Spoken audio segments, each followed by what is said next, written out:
на кордоні з Харківщиною росіяни значно активізували бойові дії і намагалися зайти на українську територію.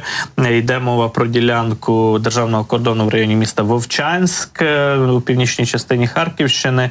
І от багато телеграм-каналів, в першу чергу, пов'язаних з фронтом, і ті, які коментують різноманітні інсайди, зараз цю тему активно коментують. Однак, що відомо на цю хвилину, то це лише загальні, скажімо так, відомості про те, що ворог суттєво активізувався от якраз у районі Вовчанська, з російського боку, відповідно, з російського боку кордону, намагалися заходити певні підрозділи, обстріли перед тим були, звичайно, потужні. Росіяни завжди починають артилерійську підготовку, а тоді вже рухаються сухопутними різноманітними підрозділами.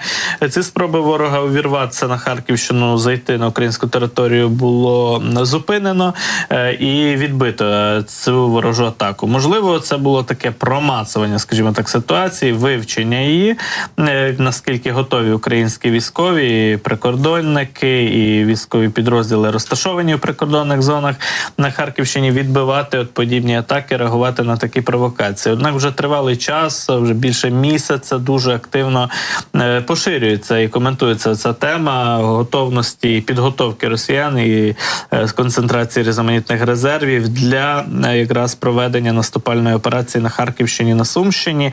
І там активізувалися диверсійно-розвідувальні групи, дуже багато ударів, обстрілів, розвідувальних безпілотників, ударних безпілотників кружляє у цих прикордонних районах Сумщини та Харківщини. І от сьогодні ми побачили фактично таку першу спробу, можливо, дійсно спробу вивчення ситуації реальної уже безпосередньо на полі бою на ділянці біля Вовчанська у Харківській області. Зараз ситуація контрольована там, оскільки місцева влада, воєнні адміністрації областей і, що найважливіше, наші військові, наші підрозділи, які там присутні, відповідають за цей сектор оборони, готувалися до таких дій ворога і відповідно сьогодні на них відреагували цілком ефективно. Будемо і далі відстежувати цю тему і повернемося ще до розмови про Харківщину і потенційного великого нападу, наступу росіян на цьому напрямку. Пізніше трохи в нашому ефірі вже із гостем нашого ефіру. Чекаємо на включення військових оглядачів. Ну, а зараз поговоримо якраз про кадрові перестановки в нашому уряді. Вчора відбулася важлива подія, помітна подія, яку відкоментували, помітили також наші західні партнери. Є реакція, зокрема, американського посольства на рішення відправити у відставку Олександра Кубракова з посади віце-прем'єра із відновлення і з посади міністра розвитку громад, територій та інфраструктури. Є у нас таке велике міністерство, яке займається дійсно і питаннями відбудови, і регіональною політикою.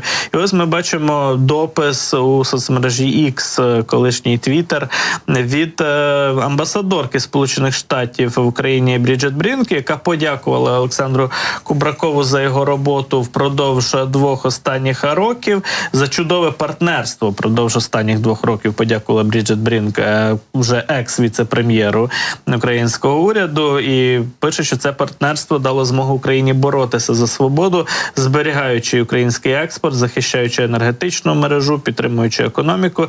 З нетерпінням чекаю можливості залишатися поруч, щоб допомогти Україні виграти війну і виграти майбутнє для України. Такий допис Бріджит Брінк як реакція на відставку, на звільнення віце-прем'єра Кубракова. Ну, вчора Верховна Рада проголосувала за це рішення, яке було підтримано перед тим і урядом, і прем'єр-міністр Шмигаль його підтримав.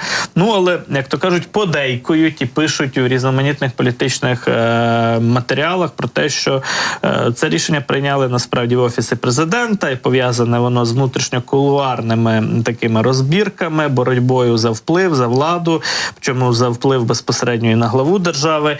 І дуже активно відкоментовують звільнення Кубракова якраз антикорупціонери, ті, хто борються з корупцією, відстежують різноманітні корупційні схеми в Україні. От, зокрема, Віталій Шабунін, співзасновник Центру протидії корупції, вчора опублікував допис на цю тему. Я лише 2 речення зацитую. Ті, хто зносить Кубракова, б'ють по довірі недовірі західних еліт до української влади. Ця довіра або її відсутність прямо корелюється з підтримкою України. Юрій Ніколов, журналіст-розслідувач, пише про те, що відставка Кубракова зараз – це ознака спротиву корумпантів. Саме команда Кубракова везла зброю в Україну тоді, коли Міноборони Резнікова не вміло цього робити. Саме його команда почала будувати накриття над найбільшими енергетичними підстанціями України, а не Міненерго, яке, по ідеї, має займатися безпекою енергооб'єктів. Саме команда Кубракова займеться будівництвом водогонів на Дніпропетровщині, Запоріжжі, Миколаївщині після руйнування росіянами Каховської ГЕС.